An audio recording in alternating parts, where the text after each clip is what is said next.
मानदेश माझा सबस्क्राईब करा आणि अपडेट रहा.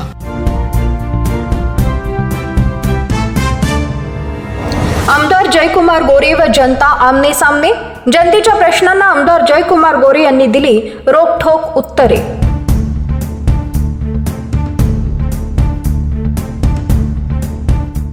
औंधसह 20 गावच्या पाणी प्रश्नावर औंध पाणी संघर्ष समितीचं आंदोलन चालू होते. यावेळी तथाकथित विरोधी पक्षांच्या राजकीय पुढाऱ्यांनी आमदार जयकुमार गोरे यांच्यावर निष्कर्षतेचा ठपका ठेवून टीका केली.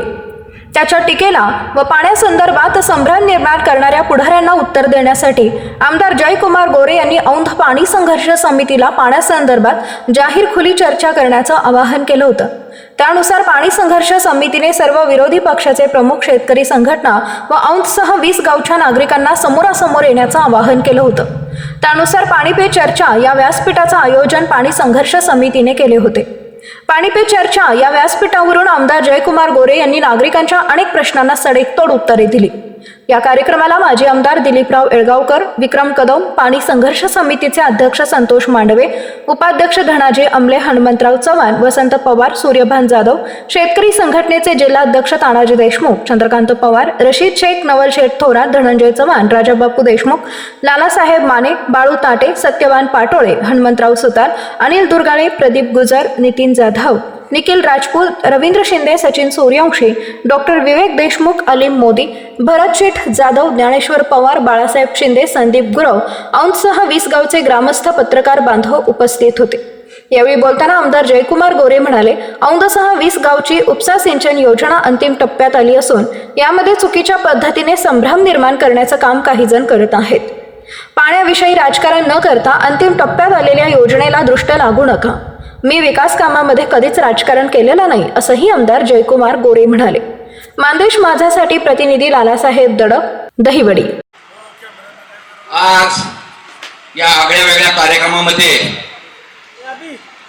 या खटाव मानमध्ये इतिहासामध्ये प्रथमच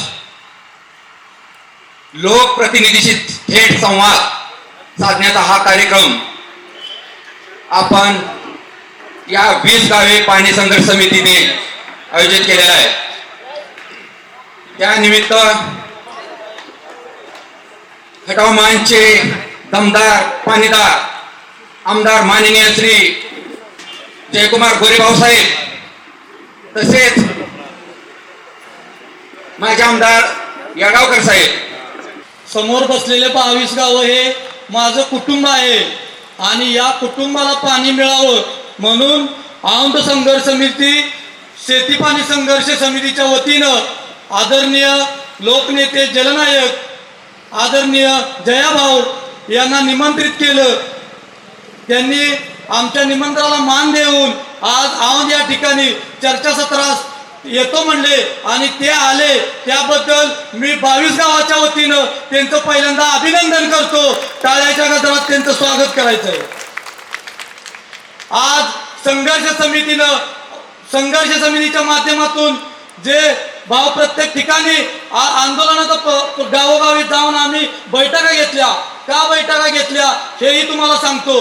बैठका घेण्याच्या मागचं कारण की या पाण्याला कोणाची दृष्टी लागू नये म्हणून या बैठका घेतल्या आणि प्रत्येक गावोगावी जाऊन चर्चासत्र आयोजित केलं. भाऊ, प्रथम आमचं ठरलं की प्रत्येक जिल्हाध्यक्षांना, प्रत्येक पक्षाच्या जिल्हाध्यक्षांना निवेदन द्यायचे. त्या पद्धतीने आम्ही प्रत्येक पक्षाच्या जिल्हाध्यक्षांना, त्या तालुक्याध्यक्षांना संवाद केला की पुन्हा या पाण्यामध्ये कोणाची अडचण येऊ नये. भाऊ, एवढाच प्रवास थांबला नाही तर महाराष्ट्राचे मुख्यमंत्री यांनाही निवेदन देण्यात आलं. दोन्ही मुख्यमंत्र्यांना निवेदन देण्यात आलं. जलसंपदा खात्यालाही निवेदन देण्यात आलं. विरोधी पक्षाच्या नेत्यांनाही निवेदन देण्यात आलं. सगळ्यांच्याकडून प्रतिसाद चांगला मिळाला आणि या भागाला पाणी देतो असं प्रत्येक नेता पॉझिटिव्ह झाला आणि तुमच्या माध्यमातून या गादीचाही आदर केला आणि गादीला सुद्धा आम्ही पत्र दिलं. पुढे जात असताना भाऊ तुम्हालाही पत्र देण्यात आलं आणि या सगळ्याचा संवाद करत असताना तुम्ही आज या मीटिंगला आला त्याबद्दल तुमचा आम्ही आभार मानतो. तुमच्या बरोबर पाठीमागे ज्यांनी संघर्ष केला असे आमचे माजी आमदार डॉक्टर दिलीपराव येळगावकर हे आहेत, त्यांचंही आभार. आणि सगळ्यात महत्त्वाचा विषय की आमच्या औंधला आणि औंधसह 16 आणि जे 4 गाव आहेत याच्या संदर्भात वेगवेगळ्या भूमिका आता लोकांच्या समोर येत आहेत, त्याची चर्चा आणि या संदर्भात हे पाणी आम्हाला किती दिवसात येईल हा विषय, या संदर्भातल्या चर्चेसंदर्भात जर ज्यांना प्रश्न विचारायचे आहेत किंवा ज्यांना आपली भूमिका मांडायची आहे त्यांनी आपली भूमिका मांडायला बिलकुल हरकत नाही. कुठलीही राजकीय चर्चा होणार नाही, कुठलाही व्यक्तिगत आरोप कुणावरही चालणार नाहीत. माझ्यावर केलं तरी चालतात कारण मी समोर बसलोय, माझ्यावर आरोप करायला अजिबात अडचण नाही कारण मी समोर बसलोय, मी उत्तर द्यायला सक्षम आहे. इथं नसणाऱ्या लोकांच्यावर राजकीय आरोप करणं हे मला योग्य वाटत नाही. त्यामुळे तुम्हाला ज्या संदर्भात आपली भूमिका मांडायची आहे ती भूमिका मांडत असताना मला फक्त आपल्या जनतेला एवढंच सांगायचं आहे की ही चर्चा जयकुमार गोरेनं लावलेली नाही. ह्या आचारसंहितेचा विषय येतो तर आचारसंहितेत चर्चा लावताना आचारसंहितेच्या सगळ्या परवानग्या घ्या आणि त्या घेतल्याशिवाय मी येणार नाही याची कल्पना मी या सगळ्यांना दिलेली होती. त्यामुळे आचारसंहितेच्या सगळ्या परवानग्या घेतलेल्या आहेत, चर्चा होते आणि हा पाणी प्रश्न होत असताना काही लोकांचे गैरसमजही होत आहेत. 16 गावाला पाणी मिळालं, आणखीन 4 गावं त्याच्यामध्ये कशी आली, मग 4 गावांना वेगळं पाणी देणार आहे का काय, मग आमचं 16चं द्या, वाढीव पाणी दिलं तरच पुढं या गावाचा समावेश करा, असे अनेक प्रश्न आहेत. त्या प्रश्नासंदर्भात आपल्याला आपली भूमिका मांडण्याचं स्वातंत्र्य आहे. कुठल्याही पक्षाचा कार्यकर्ता असला तरी त्याला ते स्वातंत्र्य आहे. त्याच्यामुळे कुठलाही यामध्ये गडबड गोंधळ न करता आपलं मत ज्याला मांडायचं त्यांनी समोर येऊन मांडा, त्याच्यामध्ये कुठलीही शंका नाही. मला जमेल तेवढ्या सगळ्या प्रश्नांची उत्तरं तुम्हाला द्यायचा मी प्रयत्न करेन आणि माझी भूमिका पाण्याच्या संदर्भातली जी आहे ते आपल्या पुढे ठामपणे मांडण्याचा प्रयत्न करेन, एवढं मी आपल्याला सांगतो. वेगळं भाषण कुणाकडून होऊ नये. आता भाषण होऊ नये. आता ज्या मुद्द्यावर आपल्याला प्रश्न विचारायचा आहे किंवा जो मुद्दा मांडायचा आहे तो मुद्दा रिपीट नसावा, पुन्हा पुन्हा तोच विषय पुन्हा येऊ नये. ज्याला जो मुद्दा मांडायचा आहे तो मुद्दा ज्याला व्यक्त करायचं आहे त्या माणसाने उठून मांडला तर काय हरकत नाही. त्या प्रश्नाला उत्तर देण्याचा मी प्रयत्न करेन.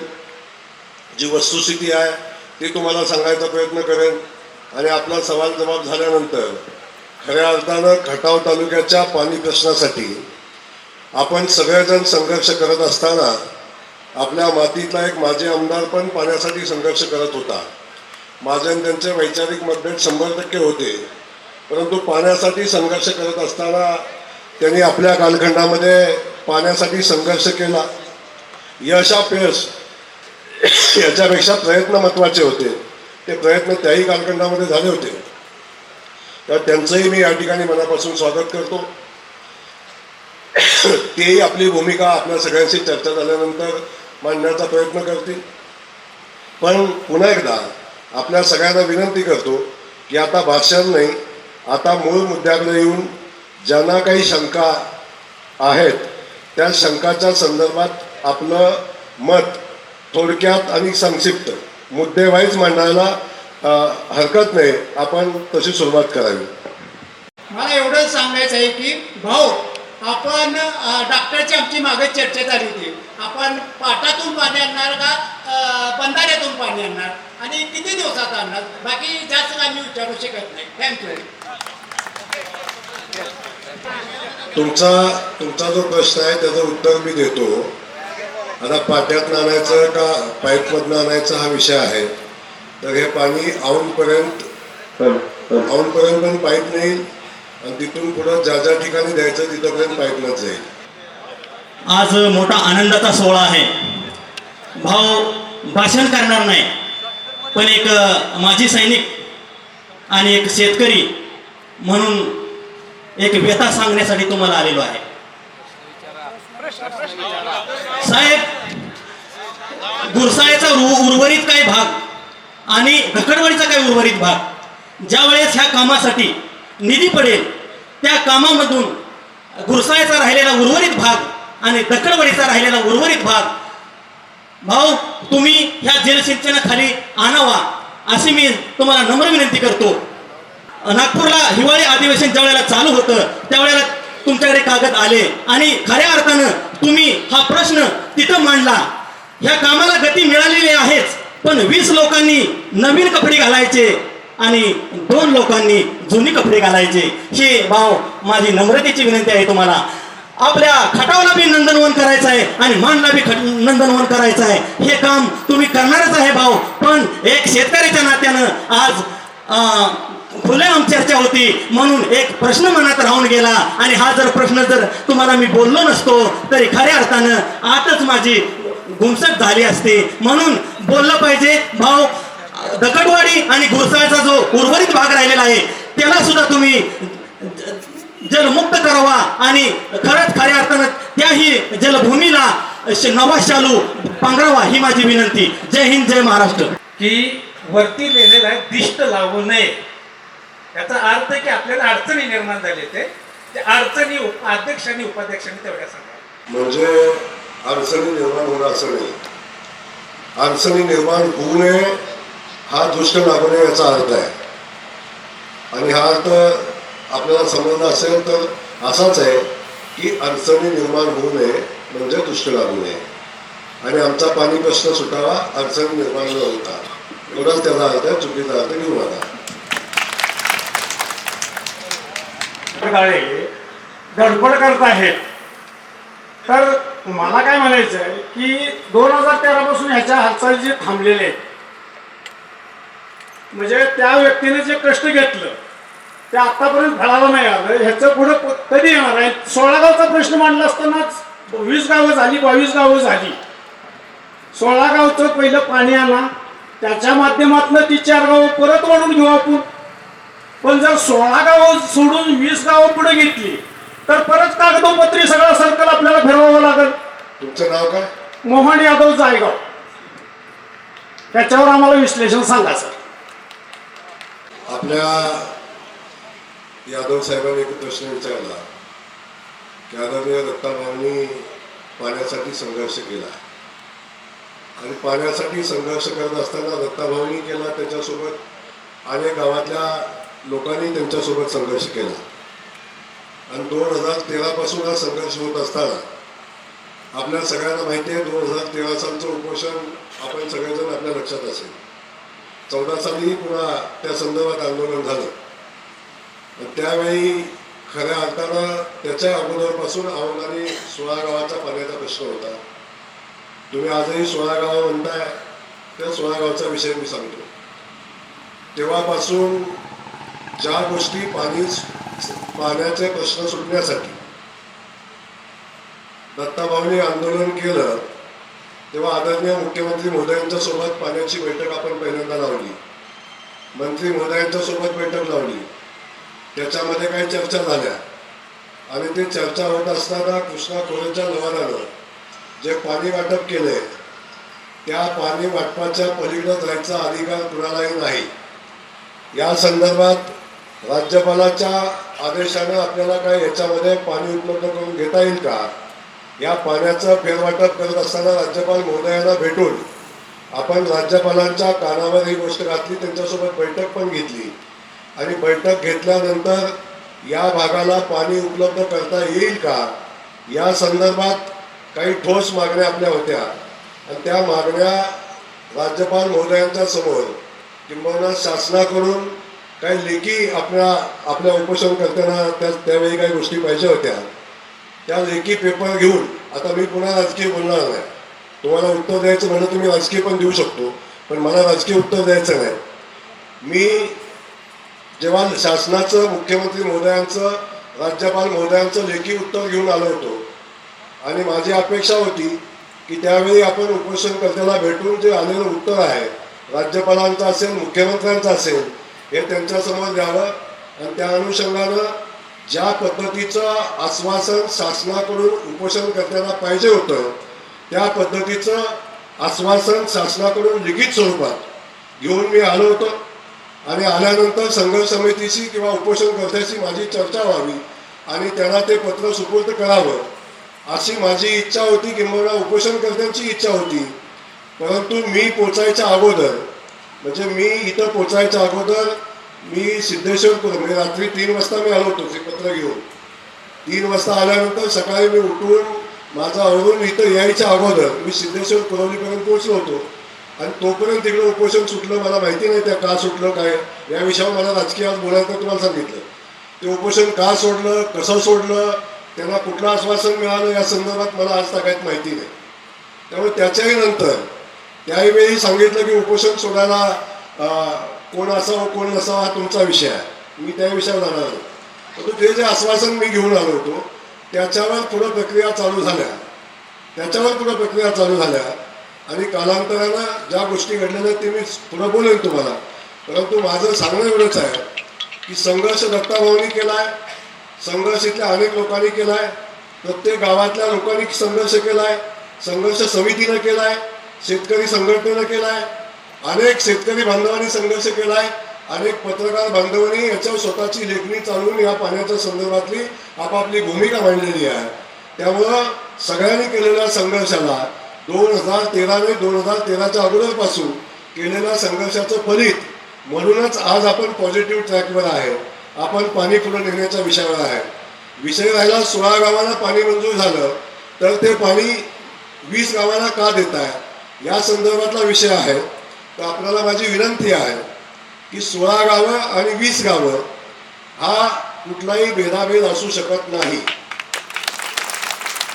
आज आपण जे पाणी आणलं इथं, जे पाणी औंध भागाला आरक्षित झालेलं आहे ते पाणी आपण कुठून नाही कुठून काढूनच आणलेलं आहे.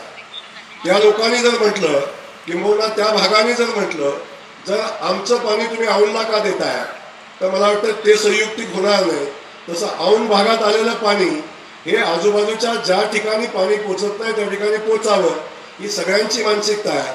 पण एकदा योजना पूर्ण झाल्यानंतर पुन्हा 4 गावासाठी नव्यानं योजना करणं हे शक्य नाही. त्या गावांना पाणी कमी पडणार नाही, तुमच्या 16 गावांना पाणी कमी पडणार नाही याची व्यवस्था शासन 100% करेल. त्याच्याबद्दल कुठलीही शंका मनामध्ये आपण ठेवू नका आणि आपल्यामध्ये भेदाभेद करू देऊ नका. दुष्काळी भागाचं काम करत असताना दुष्काळातल्या प्रत्येक शेतकरी बांधवांच्या शेतापर्यंत पाणी पोचलं पाहिजे ही या तालुक्याचा लोकप्रतिनिधी म्हणून आणि शासन म्हणून शासनाची भूमिका आहे आणि ती भूमिका आपण सगळ्यांनी मोठ्या मनाने स्वीकारावी अशा पद्धतीची माझी आपल्या सगळ्यांना विनंती आहे. एक प्रश्न विचारतो. नाव जयवंत खराडे, गोपुसगाव. 2009 सालापासून आमदार साहेब तुम्ही या लोकप्रतिनिधी म्हणून आमच्या सर्वांच्या 2009 सालापासून आणि या 16 गावांचं पाणी रिझर्वेशन झालं 7 जानेवारी 2022. म्हणजे 9 सालापासून ते 22 सालापर्यंत फक्त आम्हाला भांडं माहीत झालं की कुठल्या भांड्यातलं पाणी आम्हाला मिळणार. तोपर्यंत एवढा पहिला टप्पा हा झाला. मग बाकीच्या टप्प्यांना अजून किती वर्ष लागणार एकदा सांगा. म्हणजे काही लोक जी म्हातारे येतील ते सुखाने जीव सोडतील. आपल्याला माझी विनंती आहे 2009 साली या भागाचा लोकप्रतिनिधी म्हणून मी निवडून आलो. 2009 साली 9च्या अगोदर आदरणीय डॉक्टर साहेब या भागाचे आमदार म्हणून काम करत होते. परंतु डॉक्टर साहेब आमदार व्हायच्या अगोदर आणि मी आमदार व्हायच्या अगोदर या भागातल्या पाणी योजनांच्या संदर्भातलं पाण्याचं वाटप आम्ही दोघेही आमदार व्हायच्या अगोदर झालेलं आहे. बरोबर. कृष्णा खोरे लवादानं जे पाण्याचं वाटप केल्यानंतर संपूर्ण पाण्याचं वाटप झालं. पण ते वाटप होत असताना औंधच्या किंबहुना औंधच्या ही 20 गावं असतील, कनेडोनची ती पलीकडची 16, कुकुरवाडची 16, जे मधले मान तालुक्यातली काय 27-29 गाव आहेत. या कुठल्याही गावाला पाण्याचं आरक्षण नव्हतं पण पाण्याचं वाटप पूर्ण झालेलं होतं. त्यामुळं मीच काय डॉक्टरच काय आणि कोणी आमदार असता तरी जोपर्यंत पाणी उपलब्ध होत नाही तोपर्यंत खराडे साहेब या भागाला पाणी देणं शक्य नव्हतं. त्यामुळे या भागाला पाणी जर द्यायचं असेल तर या भागाला पाणी उपलब्ध करायला लागेल आणि ते पाणी उपलब्ध कसं करावं याच्यावर अनेक अभ्यासगट झाले. सुप्रीम कोर्ट, हायकोर्ट आणि पाणी कृष्णा खोरे पाणी लवाद यांच्याकडे या संदर्भातला संघर्ष झाला. परंतु सुप्रीम कोर्टाने जे पाणी लवादानं वाटप केलेलं आहे त्याच्यामध्ये हस्तक्षेप करण्यासाठी सुप्रीम कोर्टानं बंदी आणलेली होती. हे कृष्णा खोरे लवाद हा एका राज्यापुरता मर्यादित नाही आहे, तो अनेक राज्यांचा मिळून झालेला लवाद आहे. त्यामुळे जर पाणीच उपलब्ध नव्हतं खराडे साहेब, तर ते पाणी उपलब्ध करणं खूप मोठं आव्हान आपल्या सगळ्यांच्या समोर होतं. आणि ते आव्हान जेव्हा अनेक अधिकाऱ्यांशी मी आमदार झाल्यानंतरही चर्चा केली, काही कायदेतज्ञांशी बोललो, डॉक्टर साहेबही आमच्या अगोदर हायकोर्टामध्ये गेले होते, तिथेही त्यांनी संघर्ष केला. परंतु याच्यावर मार्ग कशा पद्धतीने निघावा, जेव्हा हा विषय आमच्या समोर आला तेव्हा अनेक अधिकाऱ्यांच्या चर्चेतनं काही गोष्टी आमच्या समोर आल्या. आणि कसा मार्ग निघू शकतो, तर योजना अंतर्गत ज्या योजनांचा पाणी वाटप झालेलं आहे, म्हणजे कनेर असेल, जे कटापूरचे असेल, किंबहुना उरमोडे असेल, टेंबो असेल, या पाण्याचं वाटप होत असताना या योजना अंतर्गत फेरवाटप करण्याला सुप्रीम कोर्ट किंवा पाणी लवादाची अडचण येणार नाही अशा पद्धतीचा विषय आमच्या सगळ्यांच्या समोर आला. अधिकाऱ्यांची चर्चेतनं समोर आला, सचिवाशी त्या संदर्भात चर्चा झाली आणि तो विषय मी पहिल्यांदा 2019 साली या राज्याचे मुख्यमंत्री आदरणीय फडणवीस साहेब यांच्यासमोर मांडला. आणि तो त्यांना समजावून सांगितल्यानंतर तो त्यांना पटल्यावर त्यांनी 2019 साली पाण्याचा फेरवाटप करण्यासंदर्भातला प्रस्ताव सादर करण्याचे आदेश आदरणीय देवेंद्र फडणवीस साहेबांनी 2019 साली दिले. की जेव्हा विक्रामध्ये पाणी परिषद झालेली होती, विक्रामध्ये पाणी परिषद झाली, त्या पाणी परिषदेमध्ये मी पहिल्यांदा तो आदेश या लोकांच्या समोर दिलेला होता. आणि त्या आदेशावर या भागामध्ये पाणी उपलब्ध करून देण्याची प्रक्रिया चालू झाली आणि ती प्रक्रिया मध्येच करोनाचं संकट आपल्यावर आलं. त्यामुळं ती 2009 पासून 2 वर्ष लांबली. किंबहुना ज्या माणसानं तो आदेश केलेला होता तो माणूस पुन्हा मुख्यमंत्री झाला नाही. त्यामुळं थोडासा अवधी त्याच्यामध्ये गेला. नवीन सरकारला तो विषय समजणं, नवीन सरकारनं समजून घेणं आणि त्याच्यावर निर्णय घेणं हा विषय असा. तर आपण जे सांगितलं की 2000 जानेवारीमध्ये 2022ला तो आदेश झाला, तर तो बिलकुल नाही. तो आदेश सप्टेंबर महिन्यामध्ये आहे. मी इथं आदेश घेऊन आलोय. तुम्ही जे सांगताय तो प्रस्ताव सादर केल्याचा आहे. प्रस्तावाला अंतिम मान्यता आल्याचा दिवस सांगतो मी तुम्हाला. या प्रस्तावावर या राज्याचे उपमुख्यमंत्री जलसंपदा खात्याचे मंत्री यांची सही 13/3/2023 झाली. मी सांगतोय ते ऐका अगोदर. 2023 झाली. त्याच्या अगोदर तुम्ही जो प्रस्ताव दाखल केला, तुम्ही जो म्हणता तो अंतिम प्रस्ताव नव्हता, तो प्रस्ताव होता. अंतिम प्रस्तावाला मान्यता ही 2023 साली आदरणीय उपमुख्यमंत्री देवेंद्र फडणवीस यांच्या सहीनं तो प्रस्ताव 13/3/2023 साली आदरणीय मुख्यमंत्री महोदयांच्याकडे गेला आणि आदरणीय मुख्यमंत्री महोदयांच्याकडून 10/8/2023 रोजी हा प्रस्ताव मंजूर झाला आणि त्याचा आदेश 9व्या महिन्यामध्ये सप्टेंबरमध्ये त्या पाण्याच्या अंतिम मंजुरीचा आदेश सप्टेंबरमध्ये 23ला झाला. हे आपल्या माहितीसाठी मी आपल्याला सांगतो. हा पेपर आपल्याला पाहिजे असेल तरी माहितीला घ्या. आणि जो प्रस्ताव सादर केला होता त्या प्रस्तावाची तुम्ही जी माहिती सांगितली ती बरोबर आहे. तेव्हा पाण्याला अंतिम मान्यता नव्हती.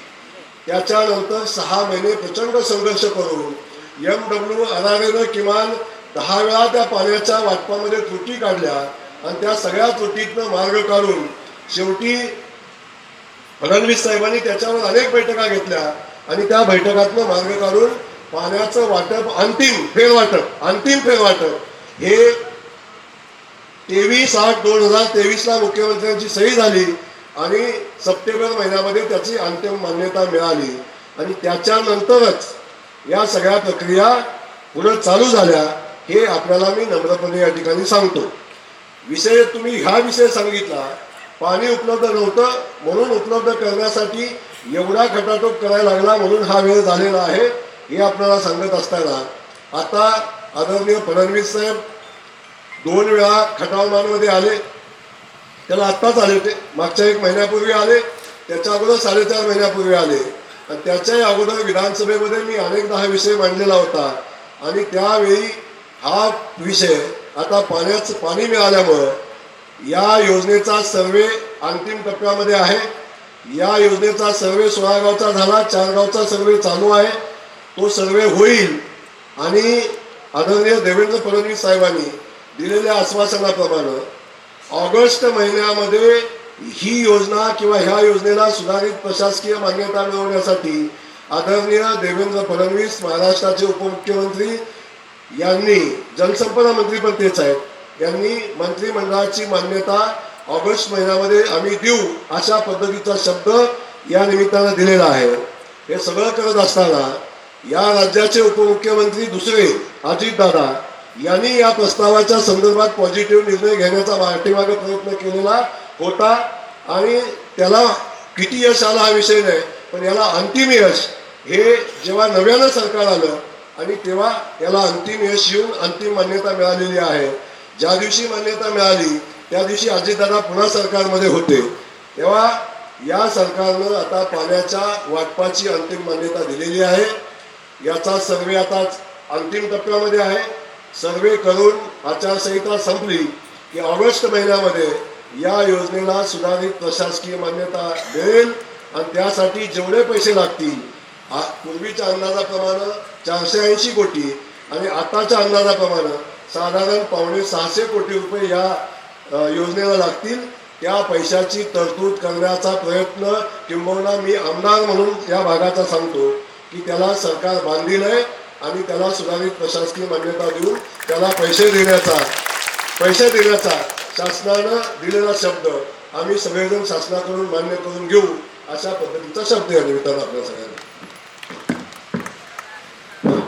साहेब, मी नम्रपणे एक तुम्हाला विचारतो, तुम्ही मान तालुक्यामध्ये काही गावांचं कल्याण करण्यासाठी असं जाहीर सांगितलं होतं की ह्या 10 गावाला, ह्या 4 गावाला पाणी दिल्याशिवाय मी निवडणुकीचा फॉर्म भरणार नाही. मी नम्रपणे विनंती करतो तुम्हाला की आमच्या 20 गावाला पाणी दिल्याशिवाय तुम्ही निवडणुकीचा फॉर्म भरणार नाही असं जाहीर करू शकता का?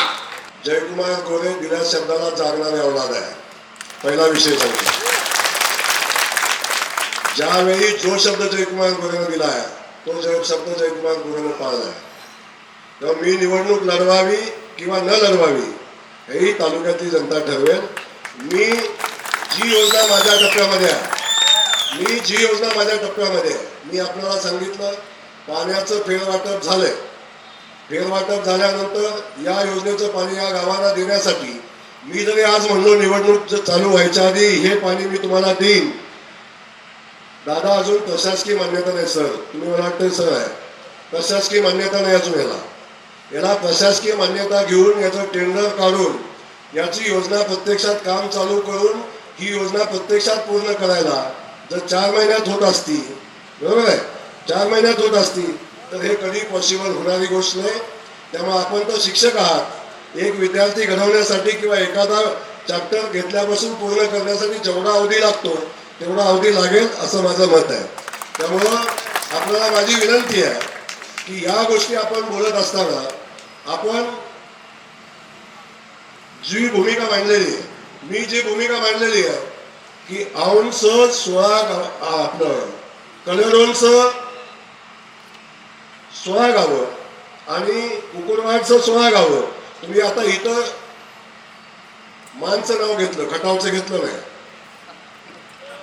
जाणीवपूर्वक खटावचं घेतलं नाही आपण.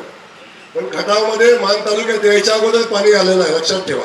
वडीचं पाणी मला वाटतंय 12 वर्ष तुम्ही बघताय, वडीमध्ये 12 वर्ष झालं पाणी बघताय.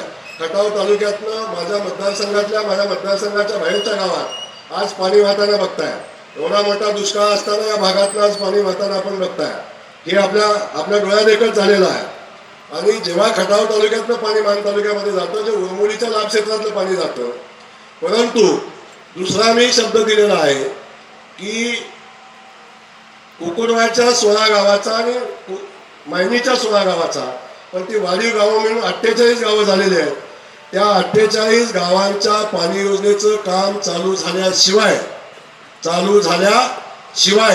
मी निवडणूक लढणार नाही हा शब्द मी दिलेला आहे आणि त्या शब्दाला मी बांधलेला आहे. दुसरा एक शब्द 2019 साली मी दिला होता की झिरे गटापूरचं पाणी आंधळी धरणामध्ये आल्याशिवाय मी इथून पुढची कुठली निवडणूक लढणार नाही. तुम्ही म्हणल्याप्रमाणे मी लढणार नाही. आता मी पाणी आणले त्यामुळे त्यातनं मी मुक्त झालो. पण मी पुन्हा एक शपथ घेतली होती की मी हिंगणीला पाणी पोहोचवल्याशिवाय निवडणूक लढणार नाही. तर त्या अनुषंगानं त्याही योजनेचं काम आता वेगानं चालू आहे आणि हिंगणीत पाणी गेल्याशिवाय मी निवडणूक लढणार नाही, चिंता करू नका सर. त्यामुळे विषय झाला आहे 16 गावांचा विषय राहिला आहे. या 16 गावांची जी प्रक्रिया आहे त्या 16 गावांना पाणी देणं असताना सुधारित प्रशासकीय मान्यता मिळाल्याशिवाय किंबहुना या योजनेला कनेरची योजना म्हणून आपण जेव्हा बघतो तेव्हा सुधारित प्रशासकीय मान्यता मिळाल्याशिवाय सर या योजनेची पुढची प्रक्रिया करता येणार नाही. ऑगस्ट महिन्यामध्ये आपण याला मान्यता घ्यायला लागेल. आता फक्त पाण्याला मान्यता आहे. कशाला मान्यता आहे? पाण्याला मान्यता आहे. या मूळ योजनेला ह्या गावांचा समावेश करून मूळ योजनेला मान्यता घ्यायला लागेल. आरक्षणाला मान्यता पाण्याचं आरक्षण मान्यता. त्यामुळे ते झाल्याशिवाय हे कुठल्याही परिस्थितीत आपल्याला पुढे जाता येणार नाही. त्यामुळे ही गोष्ट आपण लक्षात घ्यावी. माझी आपल्याला सर विनंती आहे, आपल्यासारख्या उच्च शिक्षित माणसाकडून असे पॉलिटिकल प्रश्न विचारता कामा नये अशी माझी आपल्याला सगळ्यांना विनंती आहे. कारण मी कुठली राजकीय वक्तव्य इथं करत नाही, करणार नाही. आणि हा कार्यक्रम हा जयकुमार गोरेने घेतला नाही, हा पाणी संघर्ष समितीने घेतलेला कार्यक्रम आहे. आणि त्या संघर्ष समितीला पाण्याच्या प्रश्नावर मी उत्तर द्यायला बांधलेलं आहे. मी माझी निवडणूक लढणार किंवा नाही या प्रश्नाचं उत्तर द्यायला मी बांधलेलं नाही. हे आपण लक्षात घ्यावं, हे या निमित्तानं मी आपल्याला सांगतो. तानाजी देशमुख भोसरे, स्वाभिमानी शेतकरी संघटना. तर हे जे काय मगाशी 2013चा प्रश्न आला सर भाऊ, खरं तर 2013चं काय झालं आता आम्हालाही ते काही फारसं ज्ञात नाही, आम्ही त्यात होतो. परंतु 2013चा प्रश्न रेंगाळल्यामुळं आज जवळजवळ आज 2024 साल आलं. 2024 साल म्हणजे कमीत कमी 1 वर्ष तिथून गेलं तर 10 वर्ष तरी आपण मागं गेलो. त्यामुळे आता बाकीच्या चर्चा करू नका. इथून पुढं पाणी कसं येईल, जसं आमदार साहेबांनी सांगितलं त्यात झालेल्या घडामोडी आतापर्यंत केलेला प्रयत्न, खरं तर आमच्या संघर्ष समितीनं जरा स्वाभिमानीचं नाव घेतलं असतं बरं वाटलं असतं. आम्ही होतो का नाही आम्हाला काय तुम्ही नाही म्हणून ते सांगतोय, दोस्त ना राहा असं होऊ नये. म्हणजे थोडं म्हणजे वाटलं जरा, कारण भावनी नाव घेतलं. आणि मला माहित आहे, मला वाटतं ह्या गावातल्या 20 गावामध्ये मी गेलो होतो का नाही, आहे का नाही बाबा, तुम्हाला आव्हान केलं होतं का नाही भाऊ. मी त्यावेळी सांगितलं होतं घडतं कसं डॉक्टर साहेब, एसटीत बसायच्या आधी लय गडबड करतो, दार उघड आणि दार उघडले की पहिला कोयडा ह्योच टाकतो की बाहेरच्याला घेऊ नको. मला अशी यादव म्हणतेच जायगावचं. ही कशाला आता का कुठून आलो आम्ही, शिडी पाणी पडल्यावर आमच्या घरापाशी पाणी येणार आहे तरी बिगडी म्हणतात घोसरं नको, ढोणी नको, कोकराळ नको. आम्ही म्हणतो कुरुलीला घेतलं चांगलं आहे, आपलीच गावं भिजणार. आणि ही भूमिका ठेवा. दुसऱ्याचं जाळायला बसला तर आपलं कधी पेटलंही कळणार नाही. आणि त्यासाठी ही ताकद लावूया भाऊ. जर जनमानसाची जनरेटेची कधी गरज वाटली तर आम्हाला स्वाभिमानीला शेतकरी म्हणून, कारण गेली 12 वर्ष जवळजवळ 98% शेती करतोय. आज सुद्धा शेतातून रानातून सीता आलो. 5चं टायमिंग म्हटल्यावर मला कासावीस होत होतं, गावाची पोचते नाही तर भाऊनी येऊन जातं ते बघा. म्हणून वेळ गाठायसाठी मी आमल्यांना विचारून 6च्या पुढे येणार मी जरा बिंदास्त बरं झालं म्हटलं, आपल्या बिनीसच्या शेंगाच्या पिशव्या तरी बांधून होते मग आपण पोचू. ही तळमळ आहे सर. जवळजवळ 98 काम करतोय. अगदी 2013च्या ह्या संघर्ष समितीमध्ये 1000 रुपयाची पावती फोडून सदाभाऊ खोतनं आम्ही आणलं होतं. त्यावेळी मोर्चा केला, त्यावेळी आंदोलन पेटवलं होतं. म्हणून आमची संघटनेची अगदी रास्त भूमिका आहे, पाणी आलं पाहिजे आणि किती लवकर. मला वाटतं ही पहिली आणि शेवटचीच हा जनसंवाद व्हावा. परत मात्र पाणी आल्यानंतरच आपला संवाद जाणावा. कारण आता झालेलं नुकसान, कारण जी होरपळ आहे आज जर आपण बघितलं अगदी तिरमलीपासून इकडं आमलवाडीच्या टेकापर्यंत आणि इकडचा भाग सगळीकडे हीच अवस्था आहे. म्हणून ही कळवळ आहे. आणि इथं आता कोणीही राजकारण करण्याचा प्रयत्न करूच नका. कारण कसं आहे, एका बाजूला दक्षिण ध्रुव आणि उत्तर ध्रुव होता तरी दोघं एखादा आलते, आपण कशासाठी वाटाय. विधान भवनात पेट्या नेणारं वीज आहे. त्यामुळं आंदोलन केलं ही काय कोणाला व्यक्तिगत म्हणून आमचं भांडण नसतं. कारण सकाळी बी येताना एकाचा फोन आलाय की संतोष मांडव्याच्याच गावचा आहे, माझं ऊसाचं बिल थोडं गोपूस कारखान्यावरचं त्या पोरगा नोकरीच्या आलं आणि त्याचं नाव आहे उद्धव दिनकर मांडवे. विचारायचं आलंय का बाबा. हा, आणि गेल्या वर्षी बी दिले. म्हणजे आम्ही काय असं काही काम करत नाही. ज्याच्या वेळी साथ द्या. ह्या 20 गावाला मी ही केलं होतं त्या सगळ्या एकाही गावानं भाऊ म्हटलं नव्हतं की तुम्हाला आम्हाला पाणी द्यायचं नाही. सगळ्या गावाने होकारी दिला होता. चूक एकच झाली, आम्ही ठराव मागितला नाही, त्यास की द्या. आता आदरणीय तानाजी रावांनी आपली भूमिका मांडली. तानाजी रावांना मी आश्वस्त करू इच्छितो, पाणी हे 20च्या 20 गावांना एकाच वेळी मिळणार, त्याच्यामध्ये कुठलाही बदल होणार नाही. त्यामुळं त्याच्या बाबतीत आपण बिनधास्त राहावा. 4ही गावाचा सर्वे करण्याचे आदेश तातडीने येतील आणि 4 गावाचा सर्वे झाल्यानंतर शासनाकडे प्रस्ताव दिला जाईल. सुदैवानं आपल्याकडे आचारसंहितेचे 2 महिने आपल्याकडे असल्यामुळं आपल्याला बाकी सगळा प्रस्ताव सादर करण्यासाठी पुरेसा वेळ आहे. अधिकाऱ्यांना मी सूचना दिलेल्या आहेत की आचारसंहिता संपल्यानंतर शासन काम करायला चालू झालं की पहिल्या दिवशी तुमचा प्रस्ताव तयार असला पाहिजे, त्यात कुठलीही त्रुटी असता कामा नये, या संदर्भातल्या सूचना दिलेल्या आहेत. त्यामुळे मी खात्रीनं सांगतो की तुमच्या 20च्या 20 गावाचा समावेश होईल. आपण म्हणता पाणी कधी देणार, तर मी आपल्याला एवढंच सांगतो की पाणी देण्याचा कालखंड हा कुठल्याही किमतीवर 3 वर्षापेक्षा जास्तीचा नसेल. 3 वर्षाच्या आत या 20 गावांना पाणी मिळेल, याच्याबद्दल आपण निर्धास्त राहावा. एवढ्यासाठी सांगतो की शेवटी प्रक्रिया आहे, टेंडरची प्रक्रिया, मान्यतेची प्रक्रिया आणि त्याच्यानंतर पाण्याच्या योजनेचं काम पूर्ण करण्यासाठी लागणारी प्रक्रिया. कारण पाणी उचलून आपल्याला आणायचं आहे, ते पाणी उचलून गावागावापर्यंत पोचवायचं आहे, त्याच्यासाठी लागणारी सगळी व्यवस्था उभी करायची आहे. आणि ती व्यवस्था उभी करत असताना जवळजवळ 1000 हाऊस पॉवरचे 3 पंप बसणार आहेत, त्याची पंप हाऊसची व्यवस्था, या सगळ्या व्यवस्था करण्यासाठी एवढा वेळ आपल्याला जाणारच आहे. त्यामुळं या वेळेत 100% आपल्याजवळ पाणी पोचेल, निर्विघ्नपणे पाणी पोचेल, हे खात्रीने मी आपल्याला सांगतो. आणि हे पाणी आपल्यापर्यंत पोचण्यासाठी ज्या ज्या गोष्टी करणं अपेक्षित आहे त्या सगळ्या गोष्टी होतील. या ठिकाणी संघर्ष समितीच्या वतीनं आपणही संघर्ष केलेला आहे, अनेक संघटनांनी केला आहे. सगळ्यांनाच मी आल्यालाच मी सांगितलं की सगळ्यांनी संघर्ष केलेला आहे. पण हा संघर्ष करत असताना संघर्ष समितीनं मोर्चा काढल्यानंतर मोर्चामध्ये निवेदन देत असताना सगळ्यांना बोलवलं, मला फक्त बोलवलं होतं. असं होतं ना कधी कधी. तेव्हा मी काय, माझा राग नाही संघर्ष समितीवर, राग नाही माझा. तुम्ही मला कोणावर केलं नाही, पण राजकीय टीका तर माझ्यावर सगळ्यांनी केली. ज्याने आयुष्यात कधी पाणी दिलं नाही किंवा पाणी प्रश्नावर एक शब्द काढला नाही, अशा लोकांनी माझ्यावर टीका राजकीय केली तिथं त्या मोर्चामध्ये येऊन माझ्यावर टीकाही केली.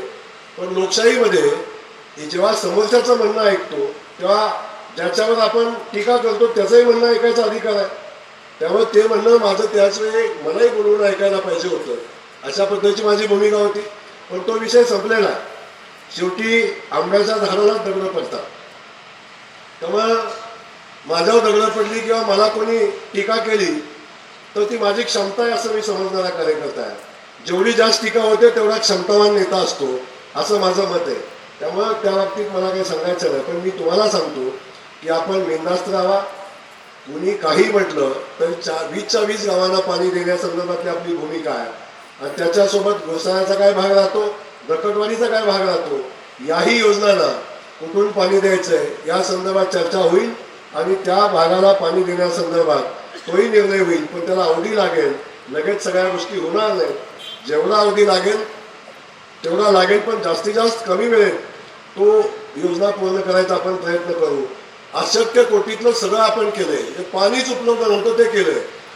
म्हणजे डॉक्टरांच्या 32 गावांना किंवा आता नव्यानं 48 गावांना पाणी देणं हे अशक्य कोटीतली गोष्ट होती. अशक्य कोटीतली औंधला पाणी येणं अशक्य कोटीतली गोष्ट होती. कुठलाही आमदार किंवा कुठलाही मंत्री, कुठलाही मुख्यमंत्री जोपर्यंत पाणी उपलब्ध होणार नाही तोपर्यंत पाणी देतो असं कधीही म्हणणार नाही. त्यामुळं जर पाण्याचं फेरवाटप आदरणीय देवेंद्र फडणवीस साहेबांनी निर्णय घेतला नसता तर झालं नसतं, आणि मग पाण्याचं फेरवाटप झालं नसतं तर आपल्याला पाणी मिळालं नसतं. पाणी आम्ही कुणाचं काढून घेतलेलं नाही. पिण्यासाठी राखीव असणारं पाणी, MIDC साठी राखीव असणारं पाणी, किंवा ज्या पाण्याचा गेल्या 15 वर्षापासून वापर झाला नाही त्याच्यातला काही भाग पिण्यासाठीही ठेवलंय, MIDC ला ठेवलंय. पण त्यातला काही भाग आपण काढला आणि तो काढलेला भाग 8 TMC होता आणि ते पाणी आपण या भागाला देण्याचा निर्णय घेतलाय. त्यामुळे आता पाणी उपलब्ध झाले, चिंता करू नका. तुम्ही संघर्ष केलाय, तो संघर्ष फळाला येईल आणि तुमचं 2000 कोटीचं झालेलं नुकसान भविष्यात शेतकरी आमचा मेहनती आहे, तो मेहनतीनं भरून काढेल, एवढंच मी सांगतो. धन्यवाद. माझा प्रश्न असा आहे, आमच्या गावाला आता हे पाणी येणार आहे, 20 गावातून पाणी येणार, पण माझा असा प्रश्न आहे, चालू सिस्टीम आमच्या गावची चालू कधी होईल आणि आम्हाला नेरचं पाणी कधी मिळेल? पुढचं पाणी हे आता नेरमध्ये आलंय. पुढच्या सीझनपासून सगळ्या भागांना व्यवस्थित पाण्याची व्यवस्था केली जाईल. कॅनॉलच्या दुरुस्त्या त्या पण केल्या जातील. एकच ती फक्त जी तुम्ही म्हणताय ना की इकडून पाणी उपलब्ध करून देण्याची जबाबदारी घेताय, ते अगोदर काय शब्द देत नाही की तिकडून पाणी उपलब्ध करून घेऊन आणि 16 गावांच्या पुढे जाऊन ते प्रशासकीय सुधारित प्रशासकीय मान्यतेमध्ये वाढू ना. प्रशासकीय मान्यता होईल, ते आता प्रशासकीय मान्यता 16 गावांची होईल, पण सुधारित मध्ये ते घेऊयात ना. आता तुम्ही जरा तुमची भूमिका जी आहे ती मला वाटतं 16 गावची आपण भूमिका मांडताय. आणि भूमिका मांडत असताना विशिष्ट हेतू ठेवून भूमिका मांडवणे अशी माझी विनंती आपल्याला. माझी भूमिका सांगत असताना मी पुन्हा पुन्हा सांगतोय की कुठल्याही योजनेला पुन्हा सुधारित प्रशासकीय मान्यता घेणं ही तितकी सोपी गोष्ट नाही. एक मान्यता, एका योजनेला मान्यता घ्यायला पिढ्यानपिढ्या गेल्या. पृथ्वीच्या निर्मितीपासून औंधच्या योजनेला मान्यता आज अखेर मिळालेली नाही. आताही अजून मान्यता मिळायची आहे. तेव्हा आपल्याला माझी विनंती आहे की आपण जे प्रश्न विचारताय त्या प्रश्नाचं मी उत्तर 3 वेळा दिलंय, 4 वेळा दिलंय, आता 5व्या वेळी देतोय की औंधसह 16 गावांना पाणी देत असताना 4 गावाचा समावेश केलाय. त्या 4 गावाचं जेवढं हेक्टर क्षेत्र आहे ते तेवढ्या हेक्टर क्षेत्राला जेवढं पाणी उपलब्ध आहे तेवढं पुरेसं आहे, म्हणूनच त्याला मान्यता मिळते. ते पाण्याचं क्षेत्र जर पुरेसं नसेल तर त्याला MWRA मान्यता देत नाही. त्यामुळं MWRA मान्यता ज्या दिवशी मिळते तेव्हा उपलब्ध क्षेत्राला पाणी उपलब्ध असल्याशिवाय मान्यता मिळत नाही. आणि त्याच्याही पुढे जाऊन सांगतो की 1 TMC पाणी आपलं खटावचं हे नेर तलावामध्ये तारेईचा आता लिंक कॅनॉल झाल्यामुळं आपल्याला उपलब्ध आहे. जर कधी तसा प्रसंग आला तर आपण बाजूचं पाणी घ्यायची आवश्यकता लागणार नाही. खटावमानच्या मातीचं खटावचं पाणी हक्काचं आहे, खटावमानचं पाणी जे हक्काचं आहे, तारेईचं पाणी आहे, ते पाणी कण्यामधनं आपण घेतो. थोडंफार पाणी कमी पडलं आताही आपण देतो. आत्ता आपण जेवढं पाणी उपलब्ध आहे, उर्वरित अनेक गावाचा समावेशच नाही, आज त्या सगळ्या गावांना आपण पाणी देतोय. सगळ्या गावांना पाणी देतोय आपण, ज्याचा समावेश नाही त्यांनाही पाणी देतोय. त्यामुळे विनाकारण याचा इश्यू करणं हे मला वाटतं तितकंसं संयुक्तिक नाही. त्यामुळे आपण चिंता करू नका. लागलं वेळ पडली तर पाणीसुद्धा उपलब्ध करायचा प्रयत्न आपण करू, पण त्याची आवश्यकता वाचणार नाही. आपल्याकडे पाणी उपलब्ध आहे. पण माझं म्हणणं एवढंच आहे आपल्याला की विनाकारण आपण या गावात दुष्काळी भागातल्या गावामध्ये फूट पाडायचा प्रयत्न करू नका. एकमेकामध्ये द्वेष करायचा प्रयत्न करू नका. पाणी आपल्याला नसताना नशिबानं उपलब्ध झालंय. यमाई देवीच्या आशीर्वादानं किंवा लोकांच्या प्रयत्नानं, तुमच्या सगळ्यांच्या प्रयत्नानं हे पाणी उपलब्ध झालंय. याच्यामध्ये आपण कुठल्याही किमतीवर राजकारण आणू नये अशा पद्धतीची माझी विनंती आहे. आणि आता मी आपल्याला सांगतो, आता ही बैठक ही योग्य ट्रॅकनं चालली तशीच न्या. जर त्याच्याही पुढचा विषय घ्यायचा असेल, राजकीय पुढं न्यायचा असेल तर मलाही राजकीय बोलायला लागेल, हे या निमित्तानं मी सांगेन. आणि ह्या घटना आत्तापर्यंत जो विषय आहे तो कशा पद्धतीनं पुढे चालला आहे हे मला सांगायला लागेल. माझी विनंती आहे की आपण खूप व्यवस्थित चाललोय.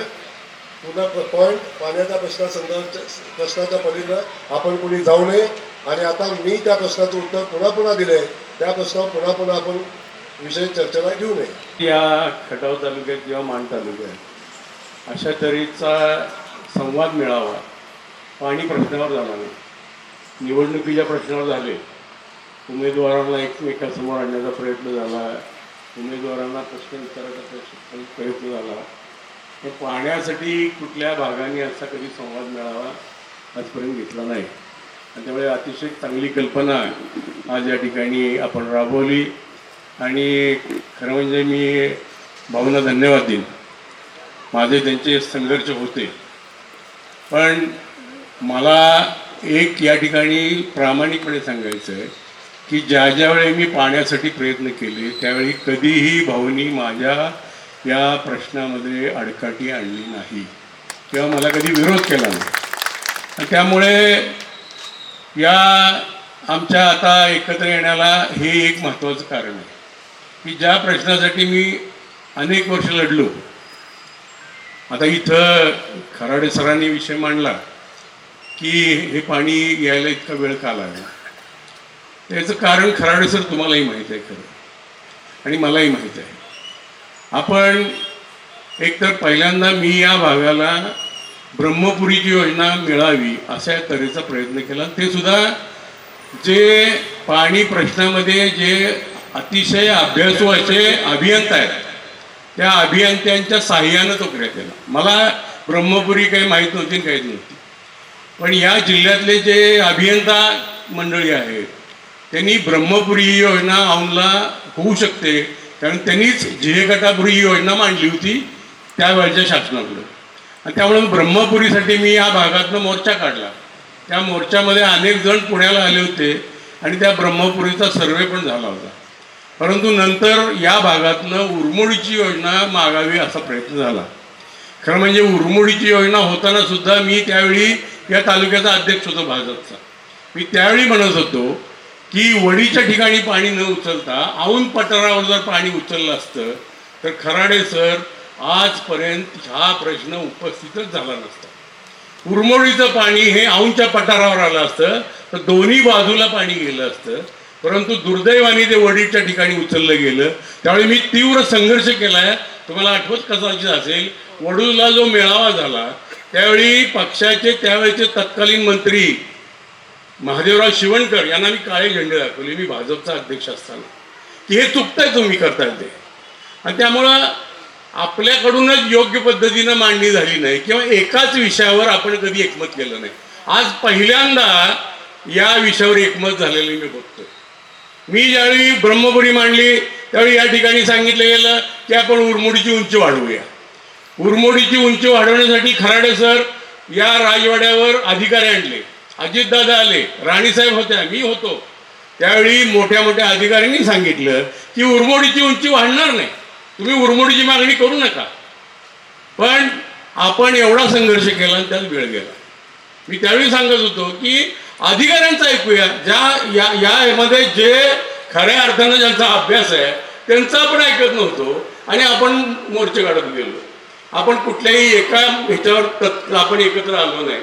आणि आज आलाय खराडे सर मला अतिशय आनंद झाला की तुम्ही सगळी मंडळी पाणी प्रश्नासाठी मांडलेला आहे. आणि माझ्या खांद्याला खांदा लावून अनेक जण आता या दाढीवाल्यानं माझ्यावर आरोप केले त्यासून त्याचा काय मी त्या भारत मनावर घेत नाही कारण तो काय आहे ते मलाही माहीत आहे. पण या ठिकाणी मी प्रामाणिकपणे सांगतो की औंध परिसरासाठी आता ही जी योजना आलेली आहे ही पदरात पाडून घेऊया. मी मायणीला आम्ही जे पाणी आणलं मायणीच्या धरणामध्ये केवळ 3 किलोमीटर आणायचं होतं तर मला 2.5 वर्ष लागली त्यामध्ये. आणि त्यामुळे भाऊने आता 3 वर्ष सांगितली हे खरं आहे. कारण तुम्ही आत्ता म्हणाल आत्ता की तुम्ही एक प्रश्न तुम्ही जरा सर मला तो खटकला की तुम्ही निवडणूक लढणार नाही. असं आपण करू नये. खरं म्हणजे जो मनुष्य प्रामाणिकपणे प्रयत्न करतोय उद्या त्याला मतं द्यायची नाही ते तुम्ही ठरवा. पण असे शब्द तुम्ही घेणं बरोबर नाही. पाणी देणाऱ्याकडे हा शब्द घ्या. हा आता मी सांगू शकतो बाबा मी यावेळी निवडणूक लढणार नाही. मी शब्द देतो तुम्हाला मी जयकुमार गोरेंना पाठिंबा देणार. आणि त्यामुळं जो लढतोय त्याच्या पाठीशी राहूया, प्रामाणिकपणे राहूया. नाही झालं तर बघू ना आपण. पण आजपर्यंत खरं म्हणजे आपल्या तालुक्याला चुकीचं सांगितलं गेलं. अहो मी हायकोर्टात गेलो. हायकोर्टाने मला सांगितलं तुम्ही जलसंपत्ती नियमन प्राधिकरणाकडे जा. कारण पाणी वाटणारी ती संस्था होती. पूर्वी त्या संस्थेवर मंत्र्यांचा अधिकार होता. परंतु ज्यावेळी युतीचं सरकार या राज्यात आलं त्या कमिटीवरचे सगळे राजकीय पुढारी काढून टाकले आणि सगळे IAS अधिकारी नेमले. आणि त्यामुळं मला मायणीला आम्ही जे पाणी आणू शकलो टेंबूचं पाणी खटाव मांडला नव्हतं. तुम्हाला मी पुस्तकं दाखवीन. माझं अख्खं कपाट भरले. 1 इंच सुद्धा पाणी नव्हतं. 22 TMCचं टेंबू हे सगळं सोलापूर आणि सांगलीला नेलं होतं. आपले सगळे गप्प बसले होते. आपण त्यांना कुणाला विचारलं नाही, त्यांना कधी निवडणुका लढवा म्हणलं नाही, आपण त्यांच्या मागे धावला. पण खऱ्या अर्थानं टेंबूचं पाणी हे आणायला मी थोडेफार प्रयत्न केले. मला 5च वर्ष मिळालं. सरकार माझ्या पाठीशी नव्हतं आणि मला काही आशीर्वाद छोटे मिळाले. पण भाऊना खरंच हा मनुष्य अतिशय सुदैवी आहे. त्यांना मोठ्या मोठ्यांचे आशीर्वाद मिळाले आणि त्यामुळं या माणसाचे प्रयत्न हे प्रामाणिक आहेत मी बघतोय. आणि मग मी सगळं सोडलं. मी माझे सगळे जे काही मान अपमान सगळे सोडलेत आणि मी आलोय. आज सुद्धा मला तुम्ही बोलवलेलं नव्हतं. मला भाऊंच्याकडनं निरोप आला म्हणून मी आलोय. नाहीतर हो मनुष्य सैनिक माझा अगदी निष्ठावंत, पण त्यांनीही मला निमंत्रण दिलं नाही तरी मी आलो. कारण पाणी प्रश्नासाठी लढणारा हा मनुष्य आहे आणि म्हणून याच्या पाठीमागे राहायचं आणि आपण सगळ्यांनी मिळून एकमुखी यांना पाठिंबा देऊया पाणी प्रश्नासाठी. आज आपण सगळेजण या ठिकाणी आलात. खास करून पाणी संघर्ष समितीला मी मनापासून धन्यवाद देईन की आपण ह्या चर्चा या ठिकाणी आयोजित केली आणि ज्या चर्चा ज्या अडचणी जे शंका कुशंका होत्या त्याच्यावर चर्चा झाली. पुन्हा एकदा मी सांगतो, संघर्ष समितीनं संघर्ष योग्य दिशेनं करावा. जे कोण आंदोलन करतात त्यांचे आंदोलन योग्य दिशेनं असावं, राजकीय नसावं. जे कोणी प्रश्न विचारतात त्यांनाही माझी विनंती आहे, पटलं तर मत द्या नाही तर देऊ नका, परंतु पाणी ह्या प्रश्नावर राजकीय चर्चा होऊ नये. आज अनेकांनी प्रश्न विचारले, माझ्या व्हॉट्सअपलाही आले, त्याच्यातही अनेक राजकीय प्रश्न होते. मग याचा अधिकार आहे का, त्याचा अधिकार तुम्हाला आहे का, याचे विषय होते. मी सगळ्याच्या प्रश्नाला बांधील आहे आणि एवढंच जाताना सांगतो की 3 वर्षात या औंधला जयकुमार गोरे पाणी देणार, या 20च्या 20 गावांना पाणी देणार हा शब्द जयकुमार गोरे देतोय. धन्यवाद. जय हिंद, जय महाराष्ट्र.